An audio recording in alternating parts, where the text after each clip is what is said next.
We got Coach Anderson joining the show. Did the offense line fix? Did it work in some ways? Can it be fixed for Alabama? What is that game plan for Alabama like? And how did Daniel Neal play? We have a loaded Coach's Corner today's Locked On Badgers. Let's go.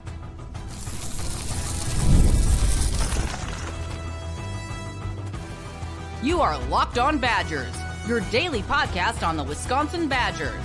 Part of the Locked On Podcast Network, your team every day. What is going on, Badger fans? Welcome to Locked On Badgers, your team every single day, part of the Locked On Podcast Network. I'm your host, Ryan Herrings. Thank you for making this your first listen every day and being part of this community. Today's episode, we got Coach's Corner. We're breaking down the offensive line fixes, what worked, what didn't work with Coach Anderson, his thoughts on Daniel Neal, the game plan for Bama, and some coaching decisions. Did he like them? Did he not? We're going to get into that next on Locked On Badgers. First, today's episode brought to you by FanDuel. Football season is around the corner. Visit the FanDuel app today. Start planning your futures bets now. All right, Coach, let's talk about it. Offensive line, you went back and rewatched every snap. You did your breakdown. I was able to see the all 22. You have more of a coaching eye for this. What worked? What didn't work with their offensive line fixes? Well, off the bat, Kerry Kadanko didn't work. I could be conservative and say 95% of the problems on the O-line had to do with him in some way, shape, or form. He's slow. He's unathletic. He doesn't look like a Division I offensive lineman. I'm sorry to Badger fans that, as you know, he's the type of guy that we always used to build the program on. Walk on, local kid, all that kind of stuff. He's not the answer. Maybe he still have lingering injuries in him, potentially. But whether it was him blocking the wrong direction, making wrong ID calls and pass protection, it all rooted there. And I mean, I know an example where he went the wrong direction and literally collapsed the left side of the offensive line because he went the wrong way, which led to linebackers being unblocked, which led to a tackle for loss. Besides that, I think this configuration, as long as Jake Renfro's in the middle, and I'm sure we'll get to that, the other four look fine. And I think this could be the group going forward. With Riley Mullman, I thought he looked fine at right tackle or left tackle. He moved well, did a good job getting out on some screen passes. He looked like a left tackle. Emerson Mandel looks way more comfortable at right tackle than he does at guard. I don't think he's comfortable with pulling. I don't think he's comfortable with working in combination as much. I think he just put him on his island, block left, block right, pass protect. The game is simpler for him. He plays faster out there, and he showed the ability to get out in space as well on Tretch's reverse. Didn't really hit somebody, but he made a DB make a business decision, decided he's going to lay down and let Tretch run past him. And Cubberly looked fine. So 4/5 of the fix looked better, looked solid. I thought pass protection for the most part was fine. Even Kadanko, I think when he went the right direction, his pass protection was fine. Run blocking leave a lot to be desired from him. Run blocking kind of overall. Brunner had a poor game, a bad game by his standards, run blocking wise. But pass protection, it looked good. Play action protection, it looked good. We still have some work to do in the run game. Two follow-up questions. I'm really curious on your take here. I hate to be overly negative on this, but I do want to get the negative question out of the way. Whose fault is this? And how can you go into a season where you don't essentially have a backup center? Is that on players not developing? Is it just bad injury luck? Is it roster construction, coaching, combination of all the above? Which I'm sure to some degree it's a combination of all the above, but the depth wasn't good enough coming into this year, man. I mean, the right answer is a little bit of everything. Obviously, Renfro was the guy they expected. They have the young guys coming up through the ranks in Corey, and I don't think they ever planned to have Kadanko there. But they've had center depth problems going back to 2023, where there wasn't a center on the roster without Jake Renfro, and then he got hurt. So this goes back years. And it's easy to say, well, just go under center the entire time. You can't do that with a generously listed 6-foot quarterback in modern football. The entire game will slow down in the wrong way if we do something like that. It just comes down to getting better. I mean, seriously, Corey has got to grow. I know he had problems, from what people have been saying, he had problems snapping in camp. He kind of got left out to dry in a situation in the game where Hunter Simmons got the snap count kind of screwed up. But obviously, Kananko is not the answer as the backup center. So I don't know what else that means other than hope to God Renfro gets back soon and stays healthy and puts priority number one in the transfer portal to get a center or two. I get two. The thing is, it's like, it's not like kids don't snap in high school. You know, if Kerry Kananko played center in high school, he snapped shotgun, no doubt. If he didn't, then what kind of archaic offense did he run? Corey did. Because everyone runs shotgun in high school now. Snapping should not be the difficult part. And just for some reason, once they get into Camp Randall, everyone forgets how to snap. Tanner Bortolini, he's playing center in the NFL at times. Okay, he's normally a guard, but he was brought into the NFL as an interior guy. Snapped fine as soon as he got to, don't know. But yeah, that is the root of the problem in the run game. So is it as simple as, if Renfro's healthy, you think this thing works pretty well? Not necessarily against Alabama, not we're going to go down there and run for 300 yards, but Renfro comes back, you like the other four pieces, that's the difference. Yeah, for sure. And also the leadership of the group in the middle, making the ID calls, making checks.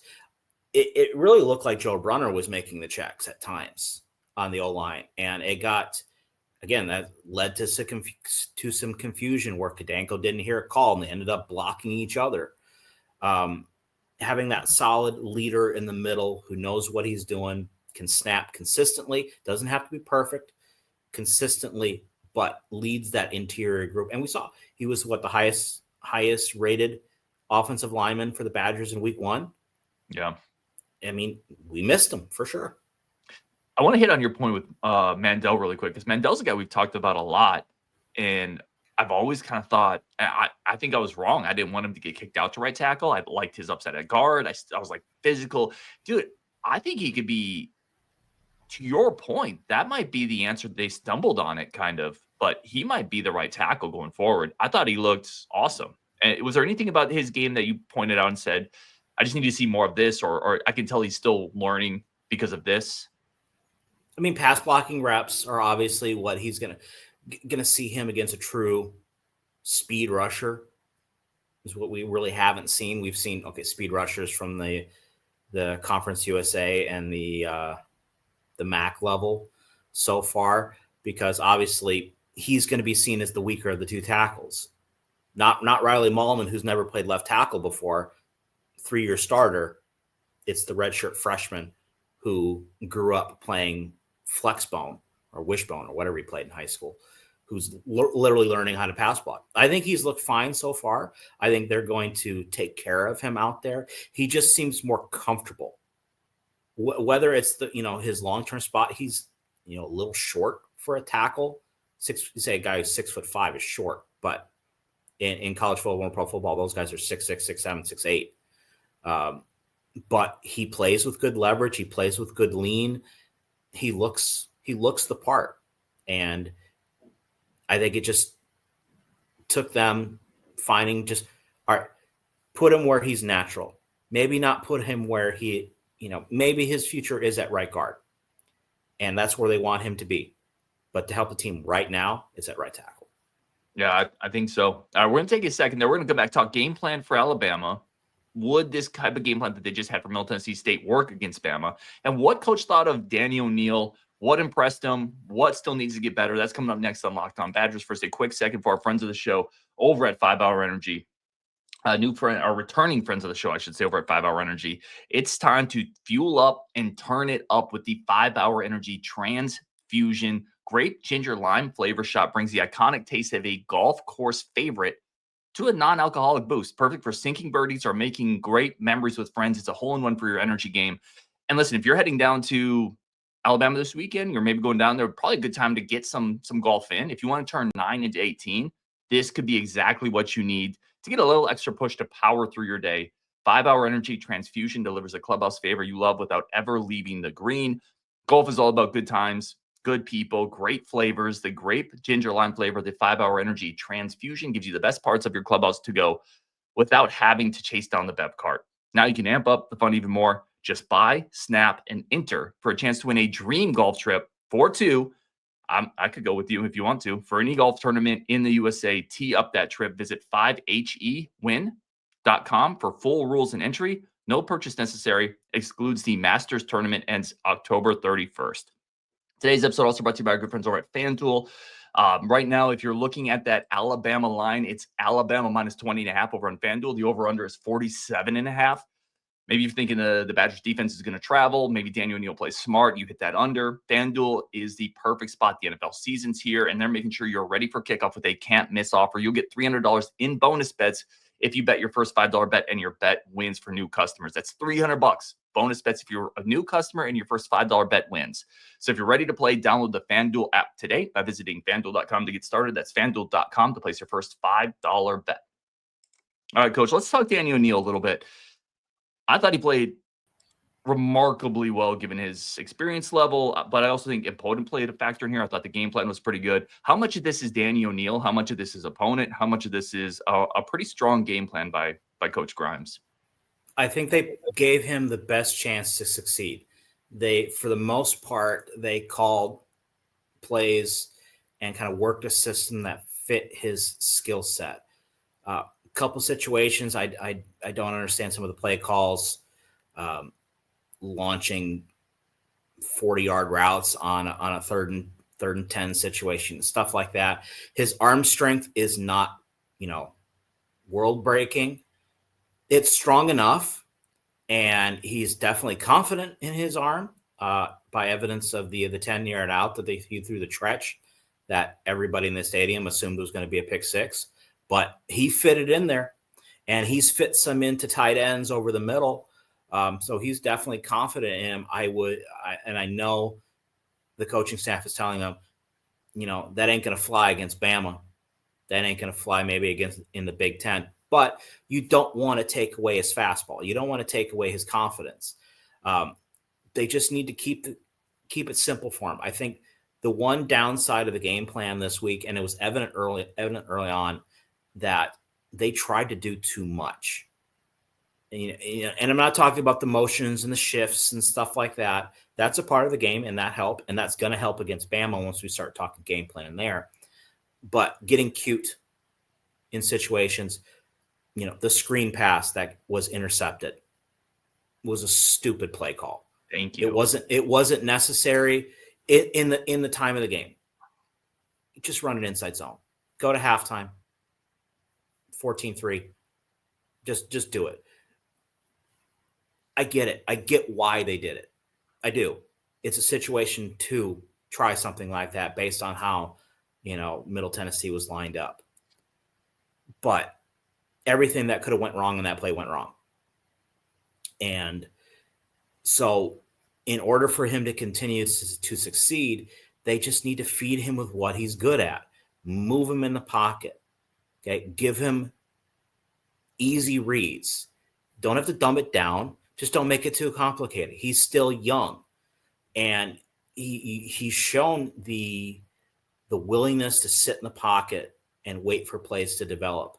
If you give him too much to think about with a maybe slightly underperforming offensive line, to say it nicely, against Big Ten competition, against Alabama, the game's going to speed up too much for him. So keep it simple, make the reads easy, make the reads smart, lean on the RPOs, lean on some of the exterior screen game, play action, movement, motion, and he will continue to succeed. He fits the offense really well. We are going to have a conversation in a couple weeks. Should Billy Edwards be the starter?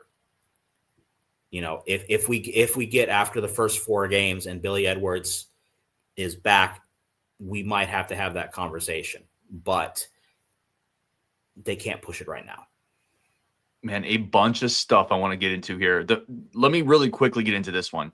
I don't like middle screens anymore. And this is partially a result of, this isn't new. This is partially a result of Paul Chris would always run his tight end middle screens, and the announcers would lose their minds and be an 8-yard play. It'd be like, look at them dial this up. It's just overly complicated for the payout usually, is what I've come to realize. That's exactly what the play was. It was the Paul Chris tight end screen to Dylan Jones.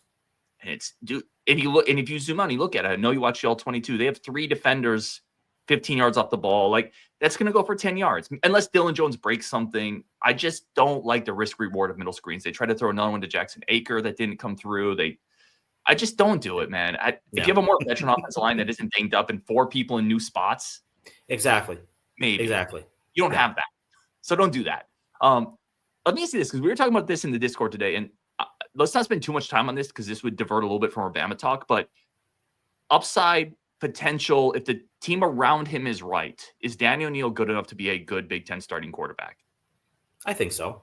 Okay. I mean, you can name a lot worse quarterbacks at Wisconsin. I mean, but a lot of those weren't good. A lot of those weren't good, though. That's my point. Yeah. But I think he's better. That's the thing. I think he's more talented than Alex Hornibrook. I think he's more talented than Joe Stave. I think he's more talented than a lot of people. And they succeeded in the Big Ten, quote unquote. I mean, you look at some of the quarterbacks around the Big Ten. If you put the right team around him, he'll be fine. It's just, Wisconsin has never been the type of program where we leaned on the quarterback. Daniel O'Neal showed against Middle Tennessee that maybe they can lean on him a little bit, which is nice. If we leaned on Graham Mertz, he'd crumble. We leaned on Braden Locke last year. We all know what happened there. So who knows? I think he's got the skills. I mean, no doubt. And he's got P4. He's got P4 skills, because he'd be at Colorado right now if Sean Lewis was still there.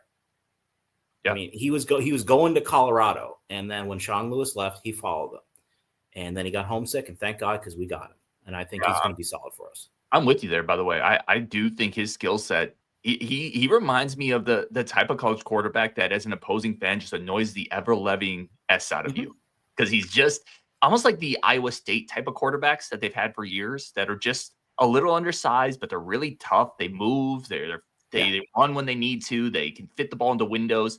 I think he can. Now, he's not a guy who's going to elevate a mediocre team. He's not Trevor Lawrence or Russell Wilson, but I think he can be a version of Tyler Donovan. I think he can be a version of Brooks Bollinger, or a more mobile, less accurate Scott Tolzien, maybe. I think he can be a good Big Ten quarterback. I mean, if he can be, honestly, if we can get a run game going, we've had great Wisconsin teams with far below average QBs. Mm-hmm. And I'll die on the hill. I've done the math. Everyone thinks, Braden Locke was the worst quarterback in Wisconsin history. He's not. We've had worse, but those quarterbacks had Jonathan Taylor and Melvin Gordon and Monte Ball and all these running backs to balance things out. So if Danny O'Neal, and then to Carter Smith and to Ryan Hopkins, if we can start elevating the quarterback play and maybe get the running back play back to where at least satisfactory for us, at least to the Daria Gumbawale and the Corey Clement level, then our offense can take the next step and not have to just lean on either a quarterback or a running back, and lean on the offense. Be like that one year where we had good quarterback play and good running back play. It doesn't happen often in Wisconsin. And we were 2 plays away from going to the national championship game. Yep. There you go. That just shows it right there. You have to be a complete team, and to be a complete team, you have to have a above average quarterback. All right, we're going to pause here, come back. We're talking game plan for Bama, plus a couple coaching decisions. Again, we'll do a little fan versus coach. Do we agree with some of the coaching decisions Luke Fickell made last week, or are we on opposite pages there? That's coming up next on Locked On Badgers. First, a quick second for our friends of the show over at Gametime. Gametime is the incredible place to get tickets, whether you're going to Camp Randall in a week, not this week, but a week after that, if you're going to go see the Badgers play the Terrapins in Camp Randall, if you're going to go to Kohl Center this year, Camp Randall, or Gametime, I apologize, is where I get all my tickets, because there's nothing like being in the moment, but the tailgates and the rivalries and the energy in the stands. The game itself, being there is so amazing. And that's why I use Gametime, because it gives the advantage back to fans. It's the easiest way to score last-minute tickets at the best prices with no surprise fees. What you see is what you pay. Take the guesswork out of buying college football tickets with Gametime. Download the Gametime app, create an account, use code LOCKEDONCollege for $20 off your first purchase. Terms do apply. That's promo code LOCKEDONCOLLEGE for $20 off. Swipe, tap, ticket, go. Let's talk game plan for Alabama. I know what Alabama's going to do. And to some degree, right? I'm not in their huddle, but they're going to sit their corners down. They're going to try to play physical. They're going to put another guy in the box, and they're going to dare Daniel O'Neal to beat them. Can he do that? Can the game plan we use against Middle Tennessee work? Yeah. It's the standard Wisconsin plays against a top 5, top 10 game plan. Mm-hmm. It's been like that for years. It's, okay, make sure the running back doesn't kill you. Load the box. Double team the good receiver, and make that below average quarterback beat you. What they need to do is, obviously, they need to help Danny O'Neal be the X factor, because like you said, they're going to load the box. You know, they are going to put a 5-star D tackle, whatever, on Kerry Kadanko or whoever the center is. They're going to shut down the run. So how do you supplement the run to make up for what you're losing? Well, you saw a little bit this last week. They use motion, they use shifts, they use play action, they use screens, they move the pocket a little bit. We need to do that. I guarantee Coach Grimes has at least sent a text to his former OC when he was at Auburn, because he had a heck of a game plan against Alabama, and you saw it. Now, can we run everything that Florida State did? Yes. A lot of it is in our offense. Florida State does it with Florida State talent. And again, this is not 2-10 Florida State. 2-10 Florida State is a fluke.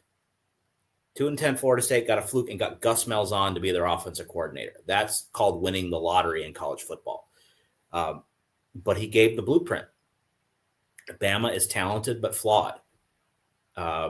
They're undisciplined for a Bama team, which says a lot, which is why a lot of people are complaining. Now, undisciplined Bama is above average discipline for everybody else. They have a different standard coming after Saban, so I'm not seeing anything negative about them. But we can play with that. If they're aggressive, play to that aggressiveness. Get them to bite on that play action, get them to bite on the motion, and then get the ball away quickly. I think some of the plays that we saw to Lance Mason, those type of seams and wheels off of motion that we tried so desperately to get to work the last 2 years, somewhere in Texas, Phil Longo is, cursing himself. It's like, sure, now it works. We tried to do that crap for 2 years, and now it's finally working. But you get what I mean. Those type of shots. They didn't have Lance Mason. That's true.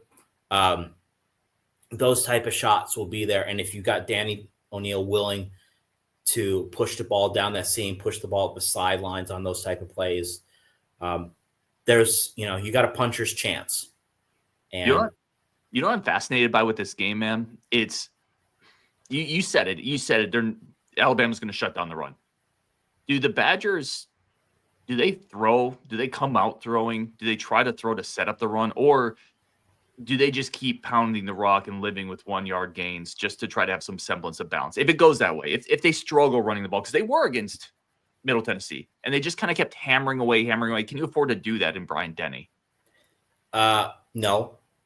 But I think what you've got you've got to do is you've got to threaten them sideline to sideline. And that's the basis of the run game, with the wide zone. But if it's not working, then you've got to get those athletes out in space, out in the flat, up the seam. Tresh and Tyler Henry, I think, are going to be real important in this game, and using a little bit of that misdirection to get those players, those aggressive interior players, to overflow, to maybe create a gap to get inside.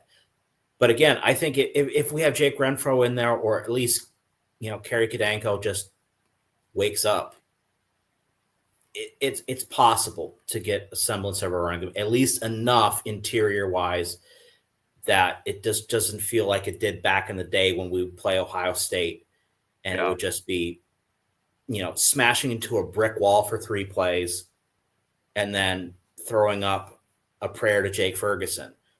I hope we don't revert to something like that just to, for the brand of, Wisconsin football identity. Well, this is what Wisconsin does. I think we showed it. And it's fine. I saw a clip online today talking about Wisconsin football is back running power I formation on the goal line. And it's like, did you see that 2 plays before when they ran that exact same play and they just got crushed in the backfield? Because it's not just the offensive line. I think Jackson Aker, I said it in my breakdown a couple times, did his best Braylon Allen impression, where he was just lunging at people in blocking, both in pass protection and in run blocking, and he would just whiff. Or he, hit somebody in the shoulder, they deflect, and then they would just be standing in the gap. You can't have that. I think we're going to see a lot less I formation against Bama for that particular reason, because it's not going to help. Maybe it helps against, other teams, but it's not going to help against Bama. We have to spread them out. I felt bad for Dylan Jones. I know, Rep, you're talking about it. Mason missed a block, as Aker missed a block, and there's 3 people on Dylan Jones. And, dude, I had someone tell me Dylan's got to be more patient and find the holes in that situation. I'm like, bro, there's no hole. There's no hole. Well, and a situation, too, like I know that the exact play we're talking about, the tackle was actually made by a player out of the box on the backside, somebody that no offensive line coach is even thinking about. But what ended up happening was someone missed a block inside, and we ended up getting, I believe that was a situation where Joe Brunner got tripped and couldn't get to the second level, which means it's a cascading thing. And that's what offensive line play is. One missed block or one screwed up assignment can destroy the entire play. It's not just the entire team. Let me ask you this. We talked about Bama. I want to hit on this quickly before I let you go, and I always want to be respectful of your time and give you an opportunity to talk about the things that you have going on as well. Last week, we always do these kind of coaching decision moments. 4th and 3, let's talk about the Middle Tennessee game, that first big decision. And by the way, Coach Fickle's become like a gambler now. I thought the last couple of years he's been too conservative, and now he's suddenly aggressive in these situations, for better or worse. 4th and 3, Wisconsin's down 3-0, still early in the game. I would say at that point, an inconsistent looking offensive line. He goes for it. Obviously, Tyrell Henry touchdown, great play by Grimes, good decision by Danny O'Neal. Did you like the decision before you saw the play? I like the play. They should have ran that play on first down, and they kind of did. They ran a motion kind of pick play to Lance Mason, and Danny just airmailed it to the sideline, and then they, went up the middle twice and it got stuffed. I think they should have went straight back to it and ran that little, they call it Tom and Jerry. It's, the famous play that the Chiefs, won a Super Bowl on a conversion. It's a great call. And I think they just should have stuck with it and just ran that play on first down because it was set up perfectly when they ran it. And, he had options to go other places, but it's a high percentage play. It's a run play. I mean, really, when you get a pick like that, and you could see how Middle Tennessee would rotate their coverage with that type of motion. So I like the call. And here's the other one. This one generated a lot of, I would say, discussion. We talked about the middle screen, went for a pick, set up a touchdown for Middle Tennessee. By the way, I would like to see the defense bow up a little bit more there. That felt too easy to me for Middle Tennessee State to turn that turnover into a touchdown, 2 plays. Get the ball back, about a minute something left, 3 timeouts. the fan in me, and again, this is where you and I might look at this differently, says Middle Tennessee State doesn't have a timeout. I don't really put that previous interception fully on Danny O'Neal. I didn't love the play call. The ball hit Dylan Jones in the hands. Maybe you shouldn't have thrown it, but I didn't feel like Danny O'Neal was making poor decisions at that point. I would have liked to try to get something going with 3 timeouts. I understand the need to get back to the halftime. We just gave up a big thing. I definitely can get that perspective, but I also feel like let's put Danny O'Neal in a situation where maybe he drives the team down the field, or maybe he has that opportunity, because we're going to need that later this year. And worst case, you don't get anything first or second down. You can run the ball. They don't have a timeout. To me, that felt like a low-risk way to put Danny O'Neal in a situation to drive the ball before halftime. Yeah, I think if you look at that play sequence, second down in that series, I think Dylan Jones had his best rush of the game. Yeah. And I forget what play they ran on first down. First down was a throw to Tretch in the flat, which that's right. Yep, and it was crushed in the flat. That's right. And what in my head right there, I'm doing the run play on first down. If it gashes like it did, call a timeout. All right, now we're moving. What you end up when you throw a quick pass like that where Tretch got hit quickly, and they were going for the whole shot. I mean, there was a fade behind it. It was there, but Danny made the right read. But that takes so much time. Ball, stop and play. You're not going to call a timeout in that situation on first down. You're just not. It's not the right time. The momentum is gone. But if you gash them on first down with that run play, okay, now you call a timeout. Now we reset. Okay, 2 plays were in field goal range after that. But I wasn't a fan of the sequencing. And this could get into the whole debate of why we always start so slow.